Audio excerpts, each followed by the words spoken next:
Okay, if you're looking at page 30, you will see that we are going to create something called a press release. And I'm going to read about it a little bit. A press release provides the media with information that is useful, accurate, and interesting.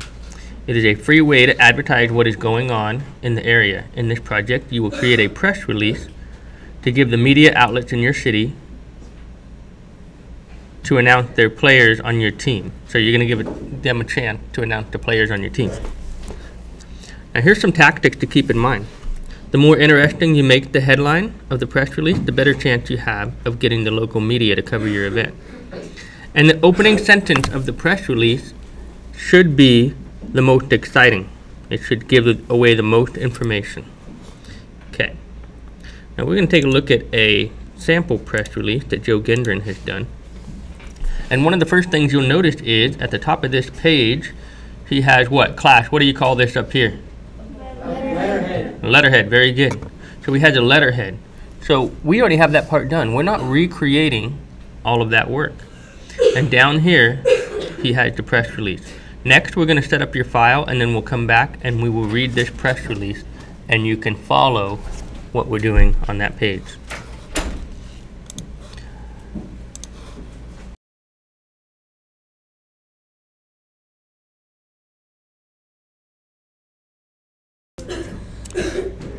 Okay, the first thing we need to do is take a look at our letterhead file. So I'm going to go to the folder with my name on it, and then I'm going to select the documents folder.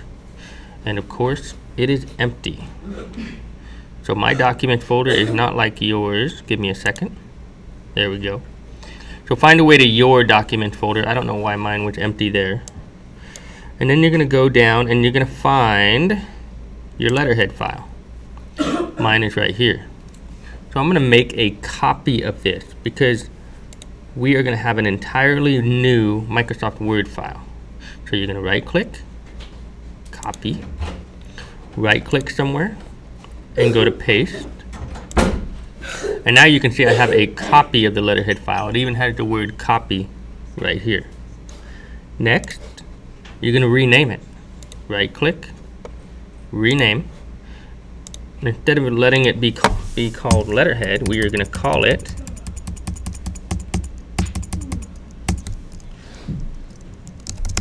press release. Okay?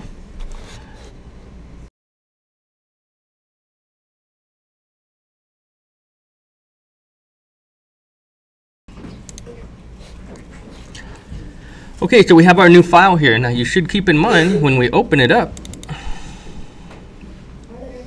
it will have your letterhead in there. That's kind of nice. I'm going to zoom out here because it's at like 160%. And I need to get this little cursor down here. Now if I start typing, I've seen it where, let's see if it happened. Yep, it starts moving down, moving my letterhead down, and we don't want that. And getting your cursor down here, if I click once, it doesn't want to go. Sometimes if you double click, it'll go. I've seen it where you sometimes have to triple click real quick. 1, 2, 3 to get it to go down there. And then we're going to start typing up our press release. Now, I'm not going to have you watch me type the entire thing, but I'm going to go over a few things. It needs to look very much like this. So you got your book open to page 32. It's got to have the date. It has to have in bold and in all caps for immediate release the name of your team, announce their team roster. You need to write down on and then put today's date, then put your name.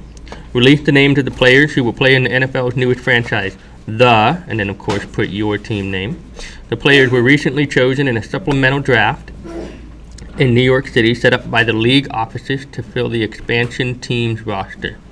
Then you need to open up your team roster so that you can select 5 key players, and you're going to write down key players selected were quarterback, then name your quarterback. Running back, then tell me who your running back is. Defensive tackle, Howie Long, and linebacker, Jack Lambert. So that was 4 players, so I'll let you do 4 instead of 5. What if you didn't do football? Well, you write down their position, and if there is no position, for example, in volleyball, there might not be a position set, just write down their names, and that'll be fine as well.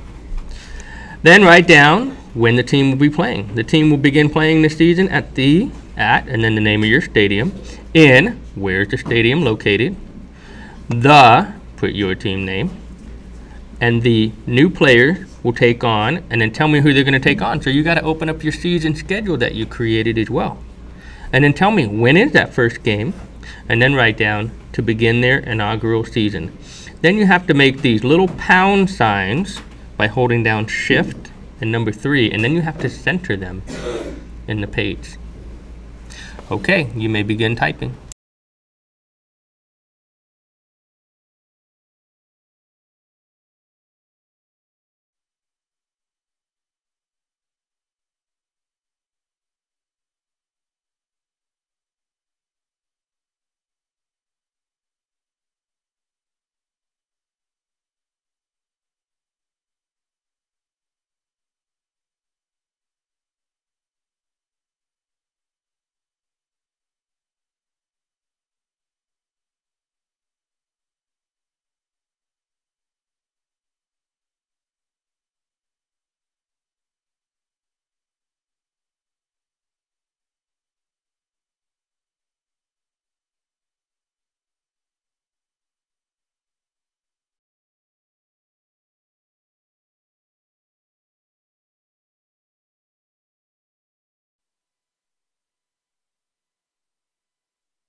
Okay, as you can see, I'm done typing it up.